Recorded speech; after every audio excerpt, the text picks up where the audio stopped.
Hello dear students, very welcome back in this कक्षा। और आप लोग कैसे हैं? आई होप आप लोग स्वस्थ होंगे और मस्त होंगे, है ना डियर स्टूडेंट्स। चलिए आ जाइए, आज हम लोग देखेंगे कि रिफ्लेक्शन ऑफ लाइट क्या होता है, क्या क्या प्रोसेसेस होती हैं इसमें, और उसके बाद हम लोग ये जानेंगे कि लॉ ऑफ रिफ्लेक्शन क्या होता है। ये पूरी की पूरी इन्फॉर्मेशन आज हम इस वीडियो में जान लेंगे। ओके, चलिए आ जाइए। रिफ्लेक्शन ऑफ लाइट के बारे में जैसे ही हम लोग स्टार्ट करते हैं तो होता क्या है कि if light sends back in the same medium after striking on the polished surface, किसी भी पॉलिश्ड सरफेस पे पड़ने के बाद अगर आपकी लाइट अगर उसी मीडियम में बैक आ रही है तो आप ये कहेंगे कि ये रिफ्लेक्शन हो रहा है। जैसे मान लीजिए कि ये कोई पॉलिश्ड सरफेस है, पॉलिश्ड सरफेस से कोई भी रे आई, ठीक है, कोई भी रे आई और इस पॉलिश्ड सरफेस पे पड़ने के बाद फिर उसी मीडियम में वापस लौट आई। ओके, तो ये क्या हुआ? ये रिफ्लेक्शन हुआ। ओके, अब ये जरूरी नहीं है कि यहाँ पे हमेशा पॉलिश्ड सरफेस ही होगा, आपको किसी भी तरीके का सरफेस हो सकता है। क्योंकि भाई जैसे लाइट कहीं से भी अगर हमको दिखाई देती है, अगर हमें कोई भी वस्तु दिखाई देती है, पिछली वीडियो में आप लोगों ने जाना था कि उस पर लाइट पड़ती है, ऑब्जेक्ट पे लाइट पड़ती है और ऑब्जेक्ट पे लाइट पड़ने के बाद रिफ्लेक्ट होकर हमारी आंखों पे पड़ती है तो हमको कोई भी वस्तु दिखाई देती है। ओके, तो इस तरीके का फिनोमिना होता है। तो यही चीज़ आज हम लोग जानेंगे कि भाई रिफ्लेक्शन जो होता है उस रिफ्लेक्शन में क्या क्या बातें होती हैं। ओके, अब देखिए रिफ्लेक्शन भी आपका जो है दो तरीके का हो सकता है डियर स्टूडेंट्स। एक आपका रेगुलर रिफ्लेक्शन हो सकता है, एक इरेगुलर रिफ्लेक्शन हो सकता है। ओके, तो रेगुलर रिफ्लेक्शन का मतलब ये होता है कि सारी की सारी इंसिडेंट रे एक पैरेलली आके पड़े और उसके बाद अगर ये सारी की सारी इंसिडेंट रेज अगर पैरेलल होंगे डियर, तो सीधी सी बात है यार कि जो ये पैरेलल जो रिफ्लेक्शन होगा वो रिफ्लेक्शन भी क्या होगा? पैरेलल होगा। तो एक तरीके से देखा जाए तो यहाँ पे सारी की सारी रेज में एक रेगुलरिटी दिख रही है। ओके, एक कॉमन पैटर्न दिख रहा है। अब यही कॉमन पैटर्न जब दिखता है तो हम लोग ये कह देते हैं कि ये एक क्या है? ये एक रेगुलर क्या है? रेगुलर रिफ्लेक्शन है। ओके, रेगुलर रिफ्लेक्शन का मतलब सीधे से आप ये जानिए कि सारी की सारी इंसिडेंट रेज जो इंसिडेंट रेज होंगी उनका जो एंगल होगा, उनका जो एंगल ऑफ इंसिडेंस होगा वो सारी की सारी रेज होंगी, सारी की सारी रेज का इंसिडेंट एंगल जो होगा वो सेम होगा और रिफ्लेक्टेड एंगल जो होगा ये एंगल आपका रिफ्लेक्टेड हो जाएगा। तो रिफ्लेक्टेड एंगल जो होगा, है ना, रिफ्लेक्टेड एंगल जो होगा वो रिफ्लेक्टेड एंगल भी इक्वल होगा। ओके, तो इस तरह का रेगुलर होता है। इरेगुलर का मतलब ये होता है डियर स्टूडेंट्स कि रेस कहीं से भी आ रही है, किसी भी सरफेस पे पड़ रही हैं और वो क्या होता है? वो रिफ्लेक्ट हो रही हैं। यानी कि एंगल ऑफ इंसिडेंस कह लो, एंगल ऑफ इंसिडेंस और एंगल ऑफ रिफ्लेक्शन में किसी तरीके का मतलब एक का, याद रखना कि एक रे आई, अब एक रे आई तो इसके लिए ये नॉर्मल हो जाएगा, तो यहाँ पे जो बनेगा वो थीटा होगा। अब एक रे, जैसे पर्टिकुलरली जब एक रे की बात करेंगे तो वो आएगी, आने के बाद वो रिफ्लेक्ट होगी। इसका तो सब कुछ मेंटेन रहेगा कि भाई ये एंगल आई है, ये आपका एंगल आर है, तो angle i is equal to angle r. यानी कि कोई भी पर्टिकुलर एक रे तो पूरी की पूरी बात को फॉलो करेगी। Angle of reflection is equal to angle of incidence is equal to angle of reflection, यानी लॉ ऑफ रिफ्लेक्शन को तो कंप्लीटली फॉलो करेगी। लेकिन ये ढेर सारी रेज जो होंगी इनका आपस में कोई रिलेशन नहीं होगा। जैसे इसमें क्या था? रेगुलर रिफ्लेक्शन में क्या था कि इंसिडेंस रेज सारी की सारी क्या थी? पैरेलल थी और रिफ्लेक्टेड रेज भी क्या थी? पैरेलल थी। तो दोनों में एक तरीके का प्रॉपर क्या था? एक प्रॉपर रिलेशन था।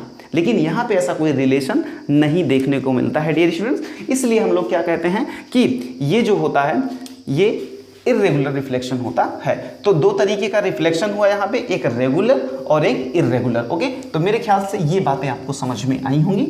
अब हम लोग चलते हैं लॉज ऑफ रिफ्लेक्शन के बारे में बात करते हैं। ओके, अब लॉज ऑफ रिफ्लेक्शन के बारे में क्या कहा जाता है भाई? जैसे देखिए, अब रिफ्लेक्शन हो गया, रिफ्लेक्शन होने के बाद एक प्रॉपर आपको कुछ गाइडलाइंस होंगी, वो गाइडलाइंस आपको फॉलो करना पड़ेगा। ओके, तो सबसे पहले लॉ ऑफ रिफ्लेक्शन में ये आता है कि angle i is equal to angle r होता है। जैसे देखिए यहाँ पे वो तो फिगर हम बना ही दिए हैं, यहाँ पे पहले से ही बना दिया। देखिए ये एक आपका प्लेन मिरर है, ठीक है, सारी बातें यहीं पे समझ लीजिए। ये एक आपका प्लेन मिरर है, प्लेन मिरर के बाद ये जो है ये एक इंसिडेंस रे है। इंसिडेंस रे जहाँ पे इस प्लेन मिरर को मिलती है उसको पॉइंट ऑफ इंसिडेंस कहते हैं, फिर क्या होता है? ये यहाँ से रिफ्लेक्ट होती है, इस इस रे को हम लोग रिफ्लेक्टेड रे कहते हैं। ओके, तो एक इंसिडेंस रे, एक reflected ray, point of incidence, और पॉइंट ऑफ इंसिडेंस पे एक परपेंडिकुलर लाइन जो आप खींच दें उसको बोलते हैं नॉर्मल। ओके, तो एक बार फिर से आप मेरे साथ खींच लीजिए यहाँ पे कि ये आपका एक प्लेन मिरर हो गया डियर स्टूडेंट्स, ये आपका एक प्लेन मिरर हो गया, और प्लेन मिरर के बाद इसमें ये आपका हो गया क्या, ये आपका हो गया नॉर्मल हो गया। ओके, ये आपका नॉर्मल हो गया। अगर आपका इंसिडेंस रे इधर से जाता है और उसके बाद इधर से आती है, ठीक है, तो ये आपकी हो गई इंसिडेंस रे। ओके, ये हो गई आपकी इंसिडेंस रे, और ये आपकी हो गई रिफ्लेक्टेड रे। ओके, ये आपकी हो गई रिफ्लेक्टेड रे, और ये आपका हो गया नॉर्मल डियर स्टूडेंट्स। ये क्या हो गया, ये हो गया आपका नॉर्मल। नॉर्मल का क्या होता है, नॉर्मल हमेशा याद रखिएगा, नॉर्मल जो होता है वो हमेशा प्लेन मिरर से या प्लेन सरफेस से हमेशा 90 डिग्री का एंगल बनाता है, हमेशा 90 डिग्री का, यानी कि इसके बीच का जो एंगल होगा, किसके, नॉर्मल के और प्लेन मिरर के, इन दोनों के बीच का एंगल हमेशा 90 डिग्री होता है। ये बात अगर आप याद रखेंगे तो आपको न्यूमेरिकल सॉल्व करने में बहुत मदद मिलेगी। फिर इधर आइए डियर, फिर ये देखिए, ये भी 90 होगा भाई, अगर वो 90 होगा तो ये भी 90 होगा। ओके, अब एंगल ऑफ इंसिडेंस किसे कहते हैं, बहुत ध्यान से जानिएगा कि the angle between normal and incidence रे, इंसिडेंट रे,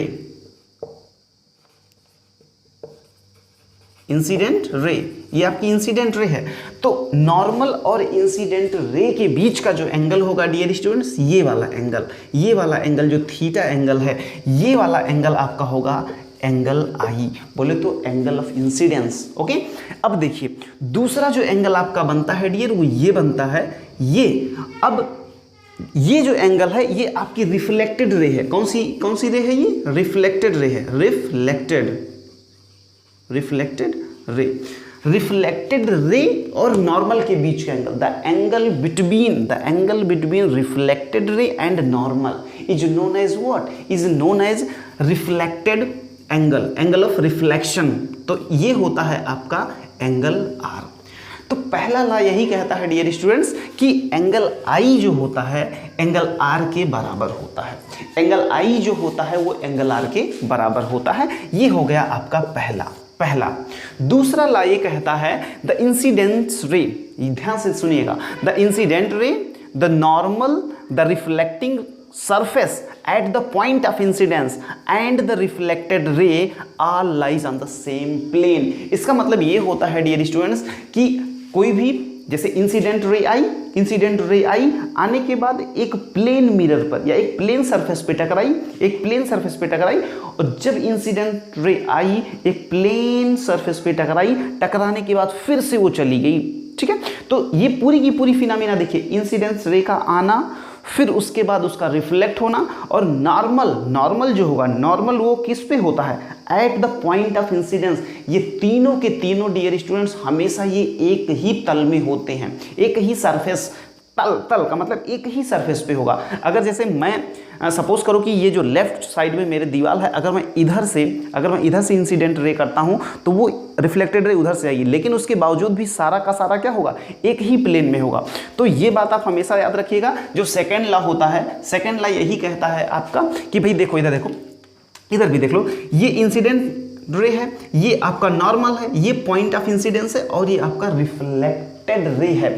अब ये तीनों की तीनों चीजें हमेशा डियर स्टूडेंट्स हमेशा एक ही प्लेन में होती हैं। ओके, अब यहाँ पे ये जो मैंने आपको बताया था यही कि एम डैश जो है वो आपका प्लेन मिरर है, ओ ए आपका क्या है, ओ ए आपका इंसिडेंस है ना, इंसिडेंट रे है। उसके बाद पॉइंट ओ जो है वो आपका पॉइंट ऑफ इंसिडेंस है, और ओ बी जो है वो आपका क्या है, रिफ्लेक्टेड रे है, और ओ एन जो है डियर स्टूडेंट्स ये आपका क्या है, ये आपका नॉर्मल है। तो इस तरीके से हम लोग ये देखते हैं, कि भाई जो लॉ ऑफ रिफ्लेक्शन है वो हमारा कंप्लीट होता है। ओके, तो लॉ ऑफ रिफ्लेक्शन बस केवल पढ़ लेने से ही बहुत बड़ी बात नहीं होती, इस पर जब न्यूमेरिकल्स हम लोग सॉल्व करते हैं डियर स्टूडेंट मजा तो तब आता है। ओके, तो चलिए हम 2-4 न्यूमेरिकल हम लोग भी सॉल्व कर लेते हैं, तब हम जाके ये मानेंगे कि हमारा ये टॉपिक जो है वो जबरदस्त कंप्लीट हुआ। ओके, चलो देखो, एक क्वेश्चन आपके सामने ये है डियर स्टूडेंट्स, ये क्वेश्चन है। दूसरा क्वेश्चन हम आपको लेते हैं। अब इसमें आपको क्या है कि एक प्लेन मिरर ये है, ओके, और एक प्लेन मिरर ये है। ये दोनों के दोनों क्या है, ये दोनों के दोनों प्लेन मिरर्स हैं। ओके डियर, अब क्या करना है आपको, ये बता रहा है कि ये ओ एम, मान लीजिए इसको, ये ओ एम है और यहाँ पे एन है, तो ओ एम और ओ एन ये दोनों के दोनों प्लेन मिरर हैं और दोनों 70 डिग्री पे इंक्लाइंड है, झुके हुए हैं। ओके, अब इधर से एक रे आती है और उसके बाद रिफ्लेक्ट होके वो सीधे चली जाती है, आई और रिफ्लेक्ट होके चली गई, और फिर इसके बाद ये यहाँ पे आप एन डैश मान लीजिए और यहाँ पे आप यम डैश मान लीजिए, और एन डैश और यम डैश पैरेलल है किसके, ओ एम के, ये बात दी गई है। तो आपको क्या बताना है डियर, आपको बताना है एंगल ए की वैल्यू क्या होगी, एंगल ए की वैल्यू क्या होगी। तो जरा इस पे आप अपना दिमाग लगाइए, इस पे अपना दिमाग लगाइए। उसके बाद हम सेकंड क्वेश्चन तब तक आपके लिए डिजाइन कर देते हैं। सेकंड क्वेश्चन क्या है कि ये एक प्लेन मिरर है, ये एक प्लेन मिरर है, और प्लेन मिरर का क्या होता है कि ये नॉर्मल है, यहाँ से एक इंसिडेंट रे आई है, ठीक है, यहाँ से एक इंसिडेंट रे आई है, ये इंसिडेंट रे आई और उसके बाद ये इंसिडेंट रे चली गई। ओके, अगर ये एंगल आपका 30 डिग्री है डियर, तो आपको इस एंगल की वैल्यू बतानी है, इस एंगल की वैल्यू बतानी है। ओके, तो मेरे ख्याल से ये बहुत ही इजी क्वेश्चन है। अच्छा, आइए अब इस वाले क्वेश्चन को हम लोग कर लेते हैं फटाफट। देखिए इसमें क्या करना है, ये एंगल आई है, ये उसके बाद ये एंगल आर है। अब देखिए ध्यान से, अगर ये पैरेलल चली गई, ये अगर पैरेलल चली गई तो इसका मतलब ये हुआ कि यहाँ पे ये नॉर्मल होगा, ये नॉर्मल होगा। नॉर्मल होने का मतलब ये होता है डियर स्टूडेंट्स कि नॉर्मल होने का मतलब ये होता है, अच्छा ये वाला जो है ये इसके पैरेलल है, इसका मतलब ये 70 होगा, तो ये पूरा का पूरा क्या होगा, ये पूरा का पूरा ये भी 70 होगा। अच्छा, ये 70 है तो इतना लेके कितना होगा, 70 प्लस ये वाला एंगल जो होगा, ये वाला ध्यान से देखिएगा, ये वाला एंगल जो होगा ये 70 plus x is equal to कितना होगा 90, तो x की वैल्यू कितनी हो जाएगी 20।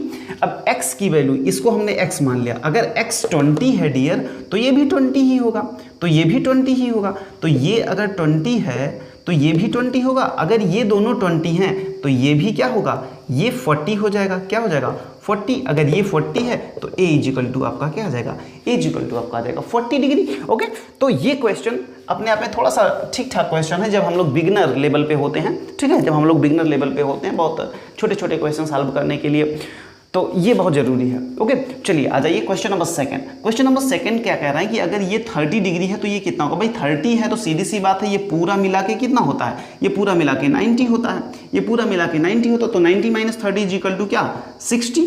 तो अगर ये 60 है भाई तो सीधी सी बात है ये भी, तो अगर ये 60 है, ये 60 होगा तो ये भी 60 होगा, अगर ये 60 होगा तो 60 प्लस 30 इज इक्वल टू 90।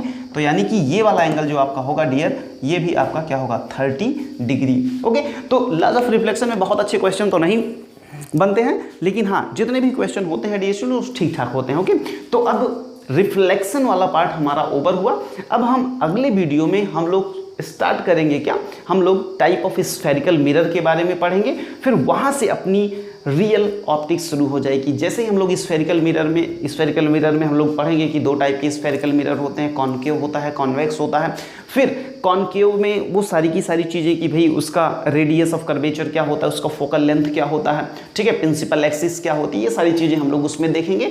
और उसके जस्ट बाद फिर हम लोग ये देखेंगे कि इमेजेस का फॉर्मेशन कैसे होता है। ओके डियर स्टूडेंट्स, तो मेरे ख्याल से ऐसे ही आप स्टे कनेक्टेड, बिल्कुल कनेक्टेड रहिए और सारी की सारी इन्फॉर्मेशन आप लेते रहिए। कहीं भी कोई दिक्कत हो तो आप कमेंट करिए। ओके, तो चलिए ठीक है, मिलते हैं नेक्स्ट लेक्चर में कुछ नए कॉन्सेप्ट के साथ, तब तक के लिए जय हिंद।